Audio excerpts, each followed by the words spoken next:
$12.255 miliar. Satu tahun penghasilannya segitu. Kurs dolar terhadap rupiah berapa? Tahun 2007 12 ribuan ya.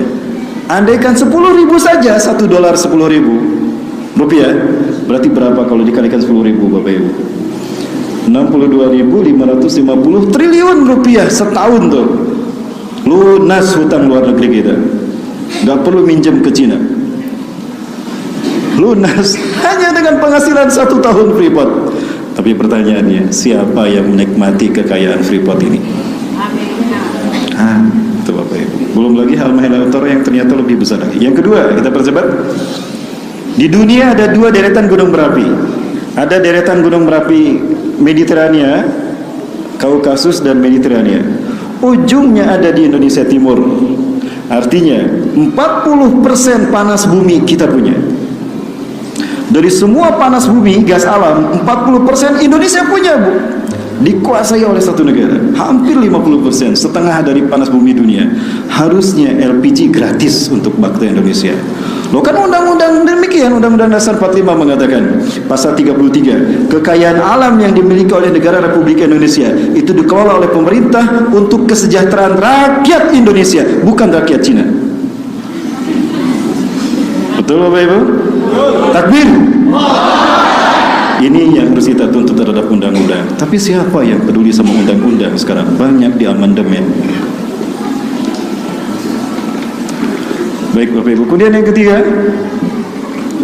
kita memiliki tambang emas terbesar kedua setelah Meksiko, bukan yang pertama. Ini diaudit, saya sudah mendapatkan penjelasan dari mahasiswa ITB. Namun eksportirnya terbesar. Tapi bagaimanapun kita dibikin miskin karena dibikin rendah nilai dari tambang batu bara ini. Pernah. Yang keempat, kita punya tanah yang subur luar biasa. Saya berjalan tadi dari mulai mana tadi Solok ya, dari Solok sampai ke Batu Sanggar ini melewati Danau Singkarak. Masya Allah, tanah kita subur Bapak Ibu, pepohonannya luar biasa, subur Indonesia. Peribahasanya itu yang namanya pohon singkong, kita potong-potong, tancepin aja di tanah, tinggalin, jadi tidak tumbuh, ke bawah jadi singkong, ke atas jadi daun, daunnya tadi kita makan.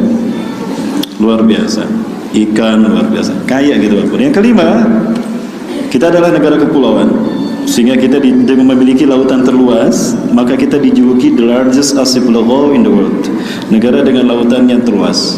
Tapi siapakah yang menikmati kekayaan maritim kita Bapak Ibu? Bapak Ibu sekalian, oh ini video ya, ini live streaming. Nah berarti nggak usah saya bahas. Tapi gatel saya pengen ngomong. Ada seorang pejabat di tanah air kita yang dia mendapatkan penghasilan 10 perak, 10 rupiah dari 1 barel perusahaan petrol di Indonesia. Ya, satu hari perusahaan itu memproduksi 10 juta barrel. Per barrel dia dapat untung 10 rupiah. Berarti per hari dia dapat berapa ratus juta? 100 juta mengalir setiap hari ke rekeningnya. Satu hari itu Pak, pejabat. Ini baru bicara satu pejabat Pak. Saya bicara pejabat ya, bukan penjahat. 1 bulan 3 miliar mengalir ke rekeningnya. 1 tahun 36 miliar. 1 periode kemarin 190 miliar mengalir hanya 1 tanda tangan, selesai. Bayangkan Bapak Ibu, kekayaan para pejabat kita. Lalu bagaimana dengan rakyatnya Bapak Ibu sekalian? Masya Allah, inilah bangsa Indonesia. Yang keenam, kita memiliki hutan tropis terluas di dunia. Sumbangsi oksigen terbesar dunia datang dari Indonesia. Indonesia kaya dengan hutan tropis, sehingga Indonesia dijuluki paru-paru dunia. Dan yang terakhir Bapak Ibu, karena kita negara kepulauan, kita punya setiap sudut pulau di Indonesia ini menyajikan eksotisme wisata, destinasi wisata yang luar biasa. Tadi saja Danau Singkarak, saya kalau lihat danau, lihat laut, gatel pengen berenang. Tapi pas dilihat katanya ada buaya, gak jadi Bapak Ibu berenang. Takut berenangnya ditemenin buaya nanti Bapak Ibu. Jadi Bapak Ibu dirahmati Allah, dan 7 kekayaan alam ini harusnya membuat bangsa ini sejahtera. Jadi Bapak Ibu sekalian, kaya mana Indonesia dengan Brunei Darussalam? Kaya Indonesia. Tapi pertanyaan berikutnya, jujur ya, makmur mana Indonesia dengan Brunei Darussalam? Makmur Brunei. Brunei Darussalam 3 dekade pernah tercatat sebagai negara yang semua rakyatnya muzaki. Tidak ada fuqara, tidak ada masakin, tidak ada gorimin, semuanya muzaki, mengeluarkan zakat.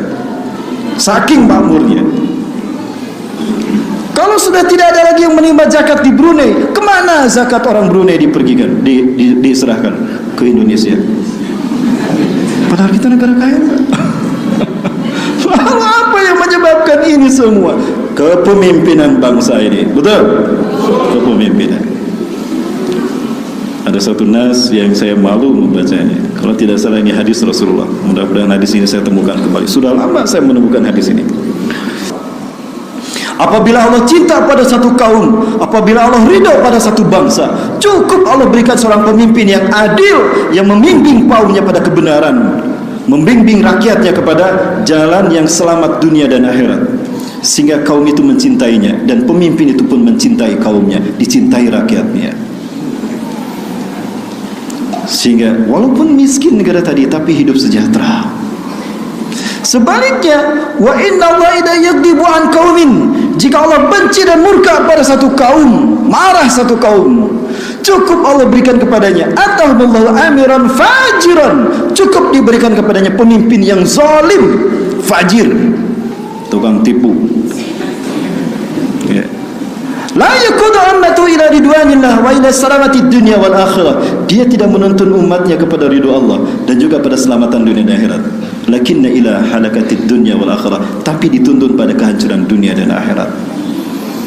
Kalau saya membaca hadis ini jadi malu saya Bapak Ibu. Kenapa saya malu? Saya bingung, bangsa Indonesia termasuk kategori bangsa yang mana ini? Yang sedang diridhoi Allah apa yang sedang diuji sama Allah, gitu ya?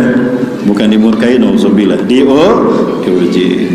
Baik, saya sering bertanya dalam pertemuan saya, angkat tangan yang hadir di sini, siapapun yang pernah mendengar Brunei Darussalam diberitakan terkena bencana alam, tsunami kah, gempa kah, atau kebakaran hutan? Sekali aja Pak? Tidak ada Bu? Seumur hidup Ibu belum pernah? Pak belum pernah Pak mendengar? Indonesia?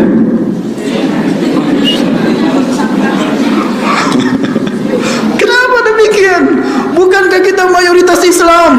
Ulama berantah, banyak ulama di tanah air kita. Masjid di mana-mana. Lombok yang kemarin terkena gempa itu 1000 masjid Bapak Ibu. Kenapa demikian? Brunei menegakkan syariat Islam. Tahun 1980 Hasan al-Bolkiah mengumumkan kalau negara kami adalah negara berasaskan syariat Islam, maka sejahtera, maju Brunei. Indonesia demokrasi. Demokrasi. Baik. Ini Bapak yang berahmati Allah. Maka kita rindu memiliki pemimpin-pemimpin semacam ini. Insya Allah tidak lama lagi Bapak Ibu ya. Doakan saya jadi presiden Bapak Ibu. Nah ini Indonesia. Hari ini Indonesia memiliki peluang besar untuk menjadi negara yang akan memimpin kebangkitan Islam. Kenapa demikian? Karena dari semua negara-negara di muka bumi yang menerima Islam sebagai agamanya, tinggal Indonesia yang belum Allah pilih untuk memimpin kebangkitan Islam. Ya, Bapak Ibu rahmati Allah, saya pernah menyampaikan ini. Ada satu hadis dari Rasulullah SAW. Sebetulnya ini tidak berkaitan dengan tidak berkaitan dengan Indonesia. Namun saya tanya beberapa ulama tentang pendapat mereka terkait dengan Indonesia, Bapak Ibu. Ini yang mungkin mereka nyebut saya cocok logi, Bapak Ibu. Salah satunya, maka Rasulullah menyinggung soal Indonesia belum pernah secara langsung. Tapi coba kita lihat ini, saya temukan satu hadis dari Syarah Sahih Muslim, Syarah Syekh An-Nawawi rahimahullah. Ya. Di sini Thauban radhiyallahu an meriwayatkan annahu sami'a Rasulullah sallallahu alaihi wasallam. Beliau mendengar Rasulullah SAW bersabda, "Inna rabbi zawali al-ardha." Sesungguhnya Tuhanku telah melipatkan bumi ini untukku. Bumi yang tadinya bulat dibikin datar. hatta ra'aitu masyariqah wa maghribah, sehingga aku melihat kekayaannya terbentang dari timur hingga ke barat. Wa atani al-kanzain, dan Allah memberikan 2 pusaka kepadaku. Jadi dari dulu saya sudah begini waktu itu. 2 pusaka, al-ahmar wal abyad, pusaka merah dan pusaka putih.